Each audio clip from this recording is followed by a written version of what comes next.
wafdigan uu hogaaminayo madaxweyne ku-xigeenka qaranka Jamhuuriyadda Soomaaliland ay kamid ka ahaayeen wasiirka wasaaradda horumarinta beeraha Soomaaliland Axmed Muumin Saad iyo sidoo kale wasiirka wasaaradda ganacsiga warshadaha iyo dalxiiska Soomaaliland Maxamuud Xasan Saacad Saajin ayaa sidoo kale waxay kormeer ku tageen xarunta jaamacadda Camuud halkaas oo ay kulamo gaar ah la qaateen mas'uuliyiinta ugu sareysa jaamacadda Camuud kulankaasi oo ahaa mid xog isweydaarsiya isla markaasina ay kaga xog waramayeen waxyaabihii uu hirgalay jaamacadda Camuud ayaa sidoo kale waxay mas'uuliyiintan u hogaaminayeen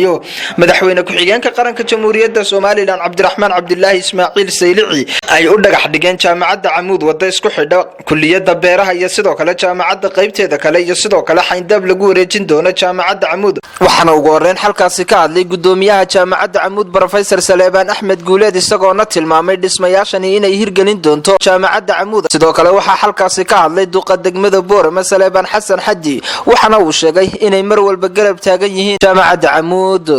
iyadoo jaamacadii marka ka dambeysay runtii ay sii fidayso waan ku farxay wadada inta leeg hadda markaan ilaa qaybtii beeraha markii dhawadeed daba soconaan ku yar halawnay moogtahay waxaan nidii waxa weeye wadooyinka la wado ayaaba imika barbar socda waxbarashadii waa ku mahadsantiin anagu wixii aan idinku kabi karnaa waxa weeyaan inaan xuduuda jaamacaddu leedahay inaan sugno inta kadib waxa hadalka soo gabagabeeyay madaxweyne ku-xigeenka qaranka Jamhuuriyadda Soomaaliland Cabdiraxmaan Cabdullaahi Ismaaciil Saylici ku faraxsanahay warbixinta uu nasiiyay gudoomiyuhu oo leeyahay 3 mashruuc baan markii wada bilaabana imika bisha soo socota si ay u dhamaato 6 bilood sanadka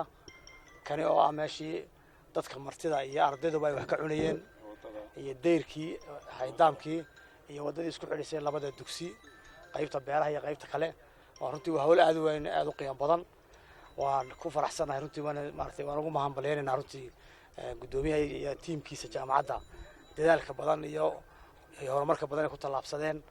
iyo koritaanka jaamacadda ay soo kortay halkii gaarsiiyay aad iyo aad baan ugu hambalyeynaa sidoo kale waxa wafdigan uu hogaaminayo madaxweyne ku-xigeenka qaranka Jamhuuriyadda Soomaaliland ay kulan la qaateen mas'uuliyiinta ugu sareysa jaamacadda ee kulankaasi oo lagaga wada hadlayay sidii loo dardargelin lahaa adeegyada waxbarasho ay jaamacaddu u hayso shacabka ku dhaqan magaaladani Boorama isku soo wada duuba waxa iyadu xusid mudan in wafdigan uu hogaaminayo madaxweyne ku-xigeenka qaranka Jamhuuriyadda Soomaaliland ay kamid ka ahaayeen wasiirka wasaaradda ganacsiga warshadaha iyo dalxiiska Soomaaliland Maxamuud Xasan Saacad Saajin wasiirka wasaaradda horumarinta beeraha Soomaaliland